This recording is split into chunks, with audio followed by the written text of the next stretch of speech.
My name is Austin, and I'm a vault man.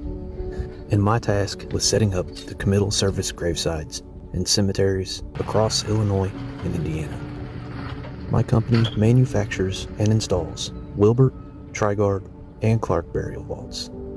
This vault is a Wilbert Citadel, the same vault that I used when I laid my grandpa to rest last summer. While a lot of people aren't familiar with this industry in any way, I've created a channel to show the background work that goes into the funeral industry that's usually not seen by the families.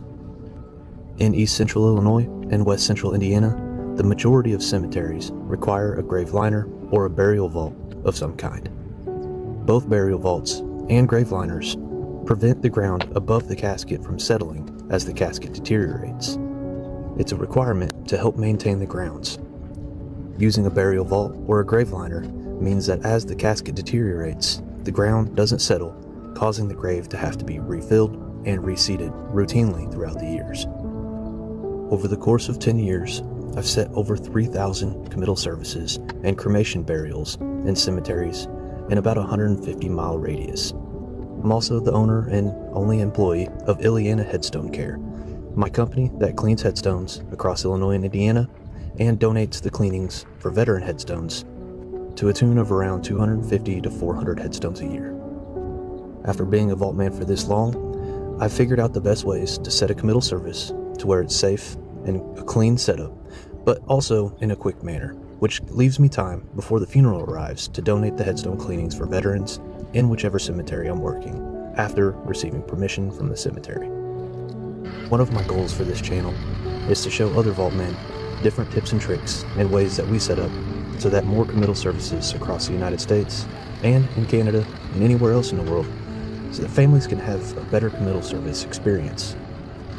Where the burial vault and the grave is set up in a safe manner, the tents can be set up in a way that blocks the families from the elements, and more of a sense of professionalism from the burial vault community.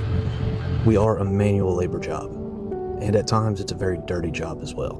But in my opinion, we should hold ourselves more to the likes of a funeral director rather than a manual labor worker when the family is present. And by that, I simply just mean changing into clean clothes rather than being covered in mud, and keeping in mind that this isn't just a manual labor job. Someone has passed away, and there's a family present that is grieving. It's our responsibility to be an extension of the funeral home while the family is present and make sure that that family is treated with respect and care for their family's graveside service. The setup that you'll see in this video is a Wilbert Citadel Ovation, and the Ovation is a patent by Wilbert Burial Vault Company. Many different burial vault companies set what's referred to as the Wilbert Way, or swinging a vault, where the base is displayed over the grave and the lid is pushed back away from the family. But only Wilbert burial vaults can be displayed in the Ovation manner, where bent lid rails are used that are angled down towards the family. And when I say bent, they are manufactured in that manner so that there is an angle to the rail and the lid is pushed down on these rails, angled down towards the family, so that the cover of the burial vault can be viewed easily in front of the chairs under the tent. Towards the end of this committal service setup process, you will also see what's referred to as the interment of the vault. This is the process of lowering the casket and sealing the burial vault before placing the vault to the bottom of the grave. I don't speak for every vault company and every funeral home, but in our area, it is absolutely the family's choice as to what happens at the conclusion of a committal service. Families are not required to leave the cemetery before the interment process begins. I've heard many stories from people across my channels over the years where they are told that no work will be done while the family is present.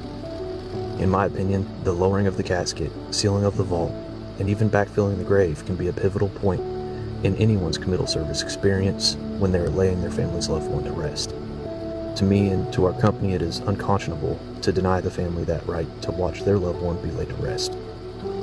That being said, it is the family's choice, and many families do conclude the graveside and move on to the luncheon or the repast after the graveside is concluded, and the sealing and lowering of the burial vault is left to the funeral director and I. In many states, it's required by law that a funeral director be present until the vault is sealed or until the vault is sealed and lowered.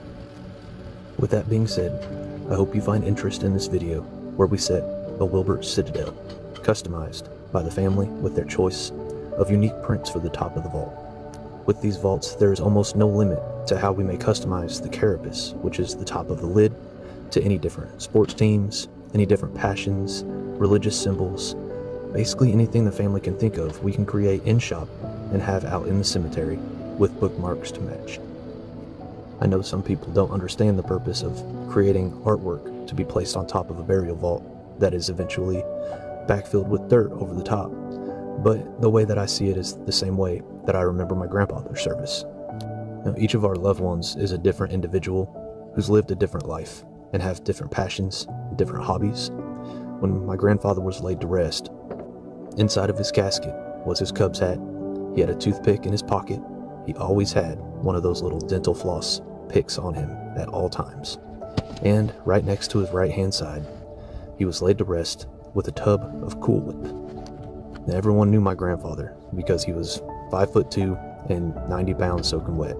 But when it came time for dessert, he would always get his pumpkin pie and put just too much whipped cream. He'd go back and get more pumpkin pie to even it out. Well, then he'd run out of whipped cream, go back and get more. And this was his excuse to keep going back and forth and getting more pumpkin pie and more whipped cream.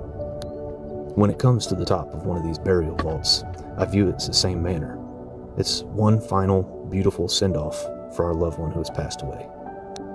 For my grandfather's vault lid on his citadel, we placed a farm scene with a John Deere tractor right in the middle. We put his portrait on the other side, and I brought sunflowers from my garden and placed on top of the lid as well. So not every decision with a committal service makes sense to everyone, but that's what we try to do with this company, is to provide any last possible touch, any fine detail that we can add to the committal service experience, making each burial vault and each service individual to that family and to that person who has passed. It's an honor and a privilege to work for the different funeral homes and all the families that we service across East Central Illinois and West Central Indiana. And I hope that in other areas of the U.S., that there are vault men like me who take pride in their work and care about your family as well when you lose your loved one and need someone to work the graveside service. Take care, and God bless.